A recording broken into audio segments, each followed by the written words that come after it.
no ebikola babirina katugende ate ku mulamwa gwaffe kakawa kaffe tuwani kakawa gwe nazukuse kati naye ebinyuma tuyamba abantu mbizibu byawe ebyenjawulo ababituweereza byabufumbo byabagalana byabaana kiki ekiganyi fenaffe nga tubiwa abantu nga bateesa kati webaka bwengenda okusoma kaseera bwe kati kendimu era ng'omulama nga kakawa konaku olwaleero ka balenzi babiri nnyabwe yabazaala nga bali abalenzi babiri n'omuwala omu bagamba omuwala mwannyinaabwe asusota bulama gaabwe bakyala baabwe beekyanga baagala kunoba atambuza nnyo ebigambo abijeno abizeri ate ebimu nga bifu jjukira yabasenga b'abaana baabwe bawulira bibakeese bibatuuse ne bakusaba amagezi osobole okubayamba kati bwe buno baka bwe ntandise okusoma. Ono Slight Kasozi Kyotera opposite ku Stanbic Bank agambye nze mbawadde essaala era nkimanyi bajja kuyita mu linnya lya Mukama anti tuli ku baana ba senior four badateesaako batandika leero ebigezo era nga ffe twakedde n'omubuulizi wano David Sonko owa St Peters ekkungu okubasabira webale nnyo omubuulizi okuba nti wasobodde okeera onagamba Dora ne Siraje mbalamusizza nze mbadde nteesa abaveemu asigale ewannyina oba bakyala be bamuyige bajja kumalako n'obufumbo bwabwe era bagamba nti omwana ono omuwala ate bwe baba nga aboogerako mama waabwe ng'asituka ngagamba munnamwe muleke ayogedde ki oba ayogedde nnyo bibatamye tebasobola kuyombesa maama kakati awo bebasabidde amagezi ono ate Katende abawadde agambye Katende anko mu katale ekajjansi kwali atulaba bannakajjansi mwena tubabuuzaako agambye mukulu Siraje ne mama Blessing mwe bali kuweereza oyo bayige muyige bamwesonyiwe mu mbeera eyo bamukongoze nga bigere ate ab'omu katale ekajjansi n'abatumirako nagamba nti no abaagala nnyo abasinga babawadde amagezi mu mulabe bulabe munagenda okulaba nga takyalina gwageya ng'abivaako atusiima empeereza yammwe ennungi kirungi nnyo nti bakitegedde nti kati batandike okumwewala naye kati oyo agenda kutendeka ki abaana abamuyita senga nze naalongo mukiibi ewakiso munange omutabana kibi kyokka ayinza okuba mwogezi nnyo senga ng'asala ebigambo naye wano ng'ayamba yaleeta bwino wa famire n'amunyumiza ate abaana babano olusinga ajja kubagasa mu maaso eyo kati oyinza okulaba ng'omubi ennyo naye Mukama alina kye yamuzizika ekirungi esobola omubeezaawo. Dora ne Siraje mwebale kutuweereza nze namuleme bamufunire omusajja afumbirwe nga tavaayo abeere ng'ali mu lockdown ye bamuwone. Peter Kiryowa ekijja bwemi Masaka City kwe kuteesa kwe. Dora ne Siraje masuze mutya naye oyo mulamu afa kinensi bwembeera nze ewange mugobayo nga simwekwekeredde wadde yadde kabulengane senga w'abaana twakoowa mama kasiye kwe kwabadde okuteesa kwe. Dora ne Siraje mutya oyo mulamu afa ki oyo maliza kutuganga Dora ne Siraje thanks for the show oyo tebaddamu kumugamba byama byabwe buli omu asirikire bibi anti bayinza obutamugamba era yina abasalako busazi ebigambo kiba kikula kya muntu tugenda mu lugambo atuba tuumulamu ate ne tudda tubagala nnyo. A very good morning. Weekend abakyala beefuze weekend waliwo abakyala be nasanze babadde wandegeya ba mutale ne banyumidde naye ate abancamulidde ddala ne bansukkako balendowooza bewandegeya tunaabalaba bafumi bankoko bachips badde ne mukwano gwabwe ennyo tunaabiddira naye Miss Cave Mama yatugambye omwana bamujereze ne final kati yasinga ebbina mu gwanga muno yagenda kukiikirira mu Africa agende Miss Cave World yabadde competition dali yabadde ku kamera kati obuuza lwaki obuuza ku kamera yakoze obulivu kati oyo yakulembedde yawangudde National Shirat abira mukono nino talina musajja anoonya ajja funa akamugambe kati amaze ali namba 2 Miss Cave omukadde bini the dancers alina yanoonya musajja twambaleetera kati oyo yakutte namba 2 alina ekyeru alina skati enjeru yakutte kyakubiri kakati oli kabana babuulire abaana babadde wali wabula lwasano yali alina okusala empaka ezo naziddukamu naye gwe Uganda erina abaana oyo ali mu ngoma omutegesi w'empaka ezo oyo awakubidde kajjambo yawangudde wabula baaba yatugambye yafuuka dda serebu ku kyalo kati obwa serebu abuwangudde eggwanga lyonna but yakula mu nkula. As of Arts in Public Administration and Management nina emyaka 28 mpulira essanyu lingi nnyo okuba nga nze Miss Cave amasomero gonna gensomeddemu nga nkyali mwana muto abaana balinga tebaagala kutuula kumpi nange kubanga omubiri gwange wansi gwalinga munene nga gujjuza akatebe kalamba. N'ekirala bwe namala okusoma ku university ne ngenda ne nsaba omulimu. Bansaba empapula zange human resource. Human resource nzirayo enkeera ng'ambe empapula zo nga tewazireese. So nga empapula receptionist yali azisudde mu kasasiro. Kale kyannuma nnyo obulamu bwange bwonna. N'amannya abantu ge batuyita amabi. Kuba nagambibwako ababoda ngende mu zoo banteekemu obwo obutimba mwe bateeka empologoma nfuuke ekyobulambuzi. Kubanga ndi wanjawulo engeri gye nnakulamu sisaana kubeera mbu mu bantu.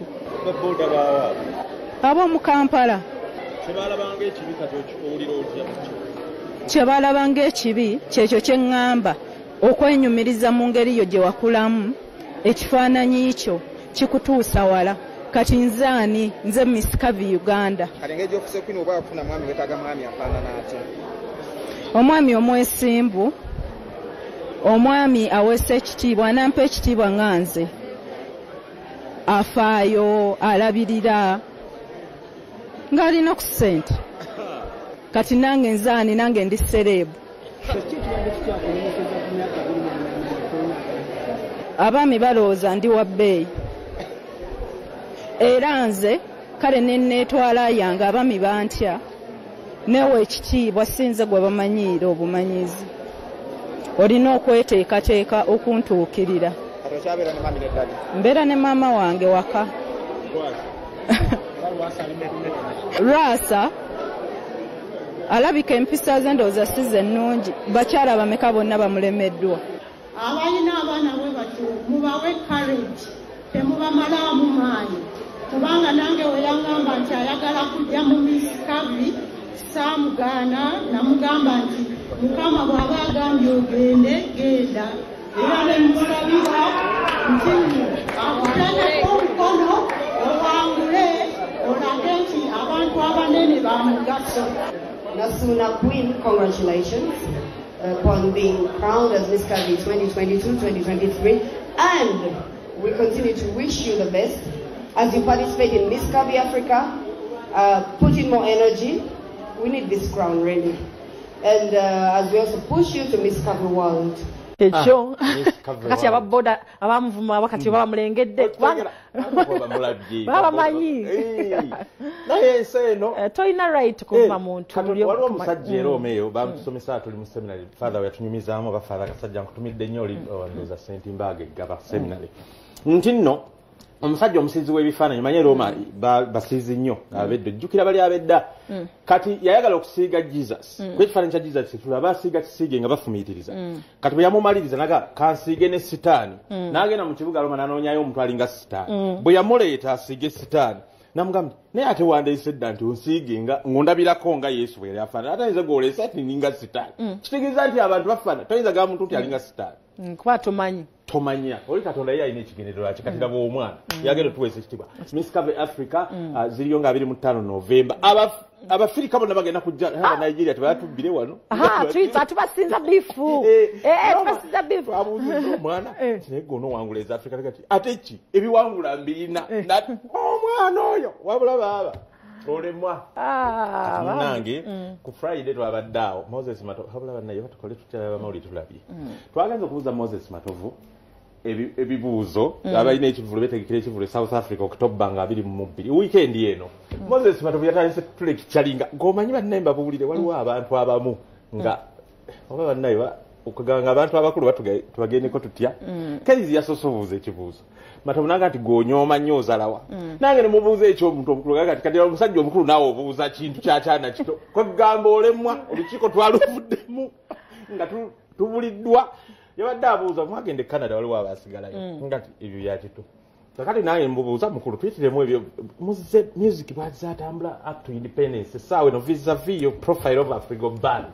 nga mugende South Africa omukulu bannange katubadde yatulecturinze National Theatre ne tuvaawo ffenna nga tusomeseddwa busomeso katubasiibule tubalekere legend oba bamuyita batya kwegamba byonna biri mu Moses Matovu omuntu ayimiridde emyaka gy'olina ku nsi nga togiweza ayimiridde 43 ayina 73 seen all mba mulina omuwuliriza nkugambye bale tubatadde katubakulekere omwami oyo tukola bangi ali ku camera Bile Sekirime ne tiimu ye producer Justina Kagwa ate mu control room oba ku kyuma aliyo munafu ayitibwa Dennis Mukisa Dora Namala Wembwa Josephat Sseguya akume atakomera mpera. Good morning. I love this. Tena bagambye kati ekyo naawe kyeddire omusajja omukulu n'obuuza ekibuuzo Afrigo si garage tetubulyo ba makanika. Thank you. Tukuba music, we are entertainers.